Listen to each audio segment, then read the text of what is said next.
எனவே இதுதான் இந்த கலிமாவுடைய ரகசியம். இதே நேரத்தில் ஒருவர் வருகிறார், வந்து நபி ஸல்லல்லாஹு அலைஹி வஸல்லம் அவருடைய காலத்தில் அந்த ஜமாஅத்துல் முஸ்லிமீனுக்குள் லா இலாஹ இல்லல்லாஹ் என்று நுழைந்து வஃபாத் ஆகிவிட்டார், சுவர்க்கம். ஒரு மனிதர் இப்படி வந்தார், வந்து இஸ்லாத்தை ஏற்று கலிமாவை சொன்னார், யுத்தத்தில் ஷஹீத் ஆகிவிட்டார். சொன்னார்கள் ஸல்லல்லாஹு அலைஹி வஸல்லம், குறைந்த அமல் ஆனால் சொர்க்கத்தை பெற்றுக் கொண்டார் என்றார். இப்படி நடக்கும். ஆனால் ஒருவர் இந்த இஸ்லாத்தை ஏற்றுக்கொண்டு இந்த கலிமாவை சொல்லி இந்த ஜமாத்துக்கு நுழைந்ததற்கு பிறகு இந்த இஸ்லாத்துக்கு முரணான விடயங்களை செய்வாரையானால் இந்த கலிமா முறிந்துவிடும். இதுதான் உண்மை. இப்படி முறியும் என்பதை இந்த பிரிவில் உள்ள உலமாக்களும் ஏற்றுக்கொள்கிறார்கள்.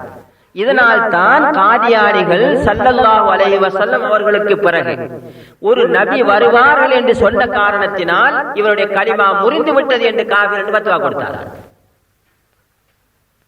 இதனால் தான் இந்த கலிமாவுக்கு பிறகு சில விடயங்கள் இருக்கின்றன, இவைகளை செய்தால் இந்த கலிமா முறியும் என்பதை இந்த பிரிவில் உள்ள உலமாக்கள் ஏற்றுக்கொள்கிறார். எனவேதான் காத்தான்குடியில் அப்துல் ரவுஃப் மௌலவியையும் அவரை சார்ந்தவர்களையும் காபிர்கள் முர்த்தத்கள் என்று ஃபத்வா கொடுத்தார்கள். ஏன்? அவர்கள் கலிமாவை சொன்னது உண்மைதான், அதற்கு பிறகு எல்லாம் அல்லாஹ் என்று சொல்லிவிட்டார்கள். எனவே எவர் எல்லாம் அல்லாஹ் என்று சொல்லுகின்றாரோ கலிமா முறிந்து விட்டது, அவர் காபிர் ஆகிவிட்டார் என்று ஃபத்வா கொடுத்தார்கள். இந்த கலிமாவை சொன்னதற்கு பிறகு இதை முறிக்கக்கூடிய விஷயங்களை செய்யாமல் இருந்தால் தான் முஸ்லீம், இதை செய்தால் அவர் திரும்பி மதம் மாறி விடுவார் என்பதை உலமாக்கள் ஏற்றுக்கொள்கிறார்கள். எனவேதான் பசியாலையை சேர்ந்த ருதுவான் மாஸ்டர் என்பவர் திடீரென்று ஒரு கருத்தை வெளியிட்டு சொன்னார், மார்க்கம் என்பது குர்ஆன் மட்டும்தான், ஹதீஸை யாரும் பின்பற்றக்கூடாது, வெறுமனே குர்ஆன் மட்டும்தான் வஹி.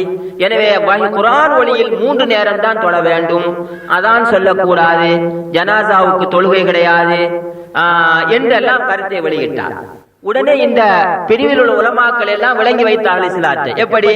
இந்த கலிமாவை வெறுமனே சொன்னதனால் ஒருவன் சுவர்க்கம் செல்வதில்லை, இந்த கலிமாவை முறிக்கக்கூடிய விஷயங்கள் இருக்கின்றன. ஒருவன் ஹதீஸை நிராகரித்தால் அவன் காபிராகிவிட்டான், கலிமா முறிந்து விட்டது என்பதை இவர்கள் விளங்கித்தான் உடனே ஃபத்வா கொடுத்தார்கள். ரிதுவான் மாஸ்டரும் அவரை சார்ந்தவர்களும் முர்த்தத் காபிர்களாகி விட்டார்கள். எனவே இந்த கலிமாவை சொன்னதற்கு பிறகு இது முறியாமல் கடைசி வரைக்கும் இருந்து இவரை சொர்க்கம் கொண்டு செல்லும் என்பது உண்மையாக இருந்தால் இவர்களே காபிர்கள் என்று சொன்னதில் அர்த்தம் இல்லாமல் போய்விடும். இதைத்தான் நாங்களும் சொல்லுகின்றோம். எப்படி? கலிமாவை ஒருவர் சொன்னால் அந்த இஸ்லாத்தை ஏற்றுக்கொள்ள போகிறார், ஏற்றுக்கொண்டு விட்டார், சரி. அதற்கு பிறகு இவர் உயிரோடு வாழ்ந்தால் சில விஷயங்களை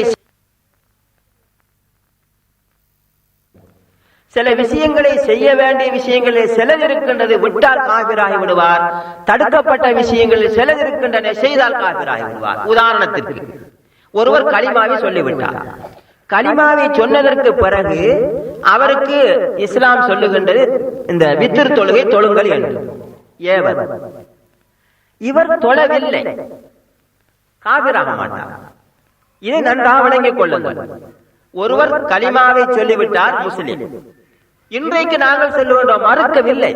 இன்றைக்கு ஒருவர் வந்து அஷ்ஹது அல்லா இலாஹ இல்லல்லாஹ் என்று அவர் முஸ்லிம், ஏற்றுக்கொள்கிறோம், நாங்கள் மறுக்கவில்லை. வெறுமனே பிரிவில் உள்ள உலமாக்கள் சொல்லுகின்றார்கள், இவர்கள் கலிமா சொன்னவர்களை நரகவாசிகள் என்று கூறுகிறார்கள் என்ற ஒரு குற்றச்சாட்டை வைக்கிறார்கள். நாங்களும் சொல்லுகின்றோம், இன்றைக்கு யார் அஷ்ஹது அல்லா இலாஹ இல்லல்லாஹ் என்று சொல்லுகின்றாரோ அவர் முஸ்லிம், இஸ்லாத்தை ஏற்றுக்கொண்டு விட்டார். இதற்கு பிறகு அவருக்கு சில விஷயங்கள் வரும், ஏவல் விலக்க. இந்த ஏவலில் சிலது இருக்கின்றன, சில ஏவல்களை செய்யாவிட்டால் காபிராக மாட்டார், ஆனால் சிலதை செய்யாமல் விட்டால் காபிராகி விடுவார். உதாரணம், ஒருவர் இந்த கலிமாவை சொன்னது முஸ்லீமாக இருந்தார், இவரை பார்த்து குர்ஆன் ஹதீஸ் சொல்லுகின்றது இந்த வித்ர் தொழுங்கள் என்று வைத்துக் கொள்ளுங்கள், அல்லாஹ்வுடைய கட்டளை. ஒருவர் மரணிக்கும் வரைக்கும் வித்ர் தொழவில்லை, இவர் காபிர் என்று இஸ்லாம் சொல்லவில்லை, காபிர் என்று இஸ்லாம் சொல்லவில்லை. இது அல்லாஹ்வுடைய ஏவல். அல்லாஹ்வுடைய தூதர் ஸல்லல்லாஹு அலைஹி வஸல்லம் சொல்லுகின்றார்கள், உங்களுக்கு ஒரு தொழுகை கூட்டப்பட்டிருக்கின்றது, அதை தொழுங்கள். ஆனால் ஒருவர் கலிமாவை சொன்னவர் மரணிக்கும் வரைக்கும் வித்ர் தொழவில்லை, காபிராக மாட்டார். இதே போன்று அல்லாஹ்வுடைய இன்னொரு ஏவல் இருக்கின்றது. எப்படி? நீங்கள் சாப்பிடும் போது வலது கையால் சாப்பிடுங்கள் ஏவல். ஒருவர் இடது கையால் மரணிக்கும் வரை திங்கின்றார், வைத்துக் கொள்ளுங்கள். இப்படி காபிரா? காபிர் இல்லை. ஆனால் இதற்குரிய தண்டனை என்ன? அது அல்லாஹ்வுக்கு தெரியும். அதை பற்றி இங்கு சொல்ல வரவில்லை. இந்த ஏவலை விட்டதனால் காபிராக மாட்டார். இன்னொரு ஏவல் இருக்கின்றது அல்லாஹ்வுடையது, இதை செய்யாவிட்டால் காபிராகி விடுவார். உதாரணம், ஒருவர் லா இலாஹா இல்லல்லாஹ் சொல்லிவிட்டார். சொன்னதற்கு பிறகு இவர் தொழ வேண்டும். அகீமுஸ்ஸலா, தொழுகை நிலைநாட்டுங்கள். ஒருவர் தொழவில்லை, மரணிக்கும் வரை, இவர் காபிராகிவிட்டார். கலிமா முறிந்து விட்டது. ஆனால் வித்திரை விட்டதனால் கலிமா முறியவில்லை. இந்த தொழுகையை விட்டதனால் என்ன? கலிமா முறிந்து விட்டது. இதே போன்று பாருங்கள், நபி ஸல்லல்லாஹு அலைஹி வஸல்லம் அவர்கள் காத்தமுன் நபியீன், கடைசி நபி என்று நம்ப வேண்டும். இது அல்லாஹ்வுடைய கட்டளை. ஆனால் ஒருவர் இவர்கள் கடைசி நபி என்று நம்பவில்லை, கலிமா முறிந்து விட்டது. எனவே நான் காதியானி காபிர் என்றார். குர்ஆனையும் ஹதீஸையும் நம்ப வேண்டும், அல்லாஹ்வுடைய கட்டளை. ஒருவர் இந்த ஹதீஸை நம்பவில்லை, கலிமா முறிந்து விட்டது. எனவே தான் ரிதுவானை காபிர் என்றார்கள். அல்லாஹ் வேறு, படைப்புகள் வேறு என்று நம்ப வேண்டும், கட்டளை அல்லாஹ்வுடையது. ஆனால் ஒருவர் எல்லா ரெண்டும் ஒன்று என்று நம்புகிறார். இதை அவர் தனிப்பட்ட முறையில் இந்த படைப்புகளை நம்பவில்லை, அந்த கலிமா முறிந்து விட்டது, காபிர். எனவே அப்துல் ரவுஃப் காபிர் என்று பத்வா கொடுத்தார். எனவே ஏவல் ரெண்டு வகை. சிலது இருக்கின்றன, விட்டால் காபிராக மாட்டார். சிலது இருக்கின்றன, விட்டால் காபிராகி விடுவார். இதே போன்று தடை. ஒருவர் லா இலாஹா இல்லல்லாஹ் சொன்னதும் சில விஷயங்களை அல்லாஹ் தடுக்கின்றான். இதிலே சிலதை இவர் என்ன செய்கின்றார்? தவிர்த்து கொள்ளாமல் செய்கின்றார்.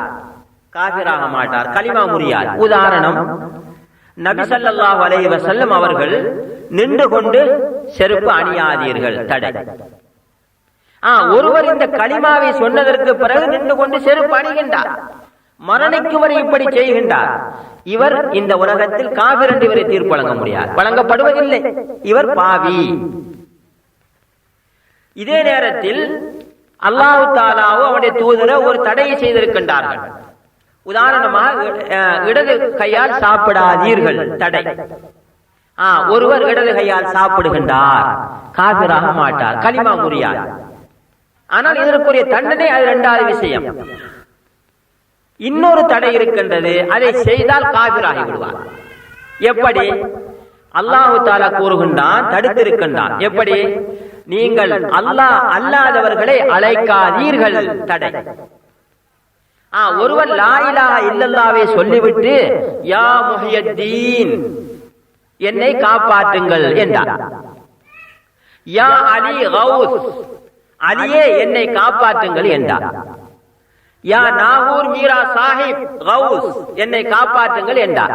இவர் காபிராகி விட்டார், கலிமா முறிந்து விட்டது. இதே போன்று ஒருவர் கலிமாவை சொல்லிவிட்டு சூனியம் செய்கிறார். சூனியம் செய்வது தடை. இவர் இந்த தடையை மீறி செய்கின்றார், காபிராகி விட்டார். இதே போன்று ஒருவர் அல்லாஹ் தஆலா தடுத்திருக்கின்றான் ஒரு விஷயத்தை, நீங்கள் அல்லாஹ்வுடைய கயிற்றை பிடித்து இருங்கள், ஒன்றாக பிரியாதீர்கள், தடுத்திருக்கின்றான். ஆனால் ஒருவர் பிரிந்திருக்கின்றார், கலிமா முறிந்து விட்டது.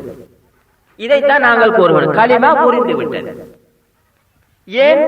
அல்லாஹ் தஆலா குர்ஆனில் தெளிவாக சொல்லுகின்றான், பிரிவினை ஷிர்க். ஷிர்க்கை எவர் செய்கின்றாரோ அவர் நிரந்தர நரகம், முஹல்லதுன் ஃபின்னார், அவர் நிரந்தர நரகத்துக்கு செல்வார். அல்லாஹ் காப்பாற்ற வேண்டும் அனைவரையும். வமன் யுஷ்ரிக் பில்லாஹி ஃபகத் ஹர்ரமல்லாஹு அலைஹில் ஜன்னah, எவர் அல்லாஹ்வுக்கு இணை வைக்கின்றாரோ அவருக்கு சுவர்க்கம் ஹராம். இன்னல்லாஹ லா யக்ஃபிரு அன் யுஷ்ரக பிஹி, அல்லாஹ்வுக்கு இணை வைப்பதை அல்லாஹ் மன்னிக்க மாட்டான். வ யக்ஃபிரு மா தூன ஸாலிக லிமன் யஷா, ஏனைய பாவங்களை நாடியவர்களுக்கு மன்னிப்பான். வமன் யுஷ்ரிக் பில்லாஹ், யார் அல்லாஹ்வுக்கு இணை வைக்கின்றானோ ஃபகத் ضل ضلالا முபீனா, பகிரங்கமான வழிகேட்டிலே போய்விட்டான், நிரந்தர நரகம் என்று வருகின்றது. எனவே கலிமா முறிந்து விட்டது. இப்போது எனவே நாங்கள் கூறுகின்றோம், ஜமாஅத்துல் முஸ்லிமீனில் சேராமல் வெளியில் பிரிந்திருக்கின்ற பிரிவுகளில் உள்ளவர்களுடைய கலிமா முறிந்துவிட்டது. ஏன் பிரிந்திருக்கின்றார்கள்? இது ஷிர்க். சூனியம் செய்கின்றார்கள், சாஸ்திரம் பார்க்கின்றார்கள், யாமுகைதீன் அலை கூறுகின்றார்கள், அவுலியாக்களுக்கு அறுத்து பலியிடுகின்றார்கள். இப்படி எத்தனையோ தடைகளை செய்து கொண்டிருக்கின்றார்கள். இது கலிமாவை முறித்துவிடும். எனவே கலிமாவை முறிக்கக்கூடிய விஷயங்கள் இருக்கின்றன என்பதை பிரிவில் உள்ள உலமாக்களும் ஏற்றிருக்கின்றார்கள். எனவேதான் இந்த 3 பாட்டியுடைய கலிமா முறிந்து விட்டது என்று பத்வா கொடுத்திருக்கின்றார் காபிர்கள் என்று. இதைத்தான் நாங்களும் சொல்லுகின்றோம். அல்லாஹ் ஒவ்வொருவரை காப்பாற்ற வேண்டும். ஒரு சத்தியத்தை, இந்த உண்மையை மக்களுக்கு எடுத்து சொல்லிவிட வேண்டும் என்பதுதான் எங்களுடைய நோக்கம். ஏன் அல்லாஹ் தஆலா கூறுகின்றான், வலஸ்த பிமுசைத்திரின், உங்களால் மற்றவர்களை அடக்கி கட்டுப்படுத்தி எடுப்பதற்கு உரிமை உங்களுக்கு உரிமை இல்லை. ஒமா அலைக்கல் இல்லல் பலா, நீங்க எட்டி வைத்து விடுங்கள். அது அவர்கள் சிந்தித்து பார்த்து சரி என்றால் ஏற்றுக்கொள்ள வேண்டியது. இது பிழை என்றால் எங்களை திருத்துவது அவருடைய கடமையாகிவிடும். எனவே இந்த கலிமா என்பது இதுதான். ஒருவர் லா இலாஹ இல்லல்லாஹ் என்று சொன்னால் அவர் இஸ்லாத்தை ஏற்கிறார். அதற்கு பிறகு அவருக்கு சில ஏவப்பட்ட விடயங்கள் இருக்கின்றன, அவைகளை செய்ய வேண்டும். தடுக்கப்பட்ட விடயங்கள் இருக்கின்றன, அவைகளை தவிர்த்து கொள்ள வேண்டும். இந்த அடிப்படையில் ஒருவர் வாழ்ந்தால் தான் அவர் சொர்க்கம் செல்வார். அப்படி இல்லாமல் வெறுமனே இந்த கலிமாவை மட்டும் சொல்வதனால் சொல்லி வாழ்ந்தால் அவர் சொர்க்கம் செல்வார் என்பது பிழையான விளக்கம். ஏனென்றால் ஜிப்ரீல் அலைஹிஸ்ஸலாத்து வஸ்ஸலாம் அவர்களுக்கு நபி ஸல்லல்லாஹு அலைஹி வஸல்லம் அவர்கள் விளக்கிய இஸ்லாம் ஈமான் என்பது இந்த கலிமா மட்டுமல்ல.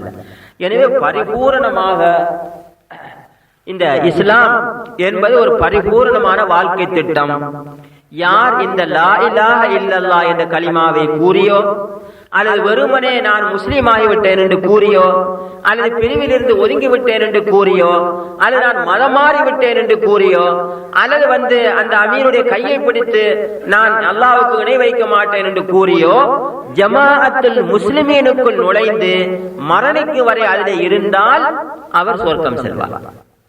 பிரிவுகள் இருந்தால் நரகம் என்று அல்லாஹ்வுடைய தீர்ப்பு இருக்கின்றது. இப்போது பாருங்கள், இந்த கலிமாவை சொல்லி இந்த கலிமாவுக்கு முரணான ஒரு விடயத்தை செய்தால் இந்த கலிமா முறியாது, கடைசி வரைக்கும் இவரை சொர்க்கத்துக்கு இட்டு செல்லும் என்பது சரியாக இருந்தால் இந்த ஹதீஸுக்கு விளக்கம் என்ன? நபி ஸல்லல்லாஹு அலைஹி வஸல்லம் அவர்கள் சொன்னார்கள், மன் ஹரஜ மின் ஜமாஅத்தில் முஸ்லிமீன், ஜமாஅத்துல் முஸ்லிமீனிலிருந்து ஒரு வெளியேறினால் ஃபகத் ஹலஅ ரிபகத்தல் இஸ்லாம் மின் உனுகிஹி, தன்னுடைய கழுத்திலிருந்து இஸ்லாத்தை களைந்து விட்டார். எனவே கலிமா முறிந்து விட்டது என்பதுதான் கருத்து. ஆகவே கலிமாவை முறிக்கக்கூடிய விஷயங்கள் இல்லை என்பது பிழை, கலிமாவை முறிக்கக்கூடிய விஷயங்கள் இருக்கின்றன என்பதை பிரிவில் உள்ள உலமாக்களும் ஏற்றிருக்கிறார்கள். எனவே தான் இந்த 3 பாட்டிகளுடைய கலிமா முறிந்து விட்டது என்று அவர்கள் ஃபத்வா கொடுத்திருக்கின்றார்கள்.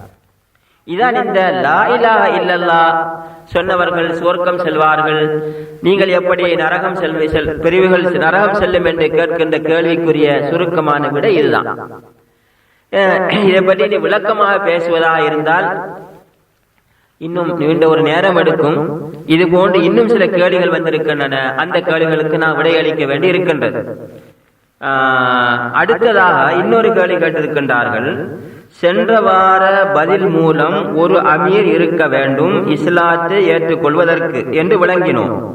இங்குள்ளவர்கள் உங்களிடம் இருந்து இஸ்லாத்தை ஏற்றுக்கொள்வார்கள், நீங்கள் உலக அமீரிடம் இருந்து இஸ்லாத்தை ஏற்றுக்கொள்வீர்கள். அந்த உலக அமீர் யாரிடம் இருந்து இஸ்லாத்தை ஏற்றுக்கொண்டார்? அமீருடைய வரலாற்றை சுருக்கமாக தரவும்.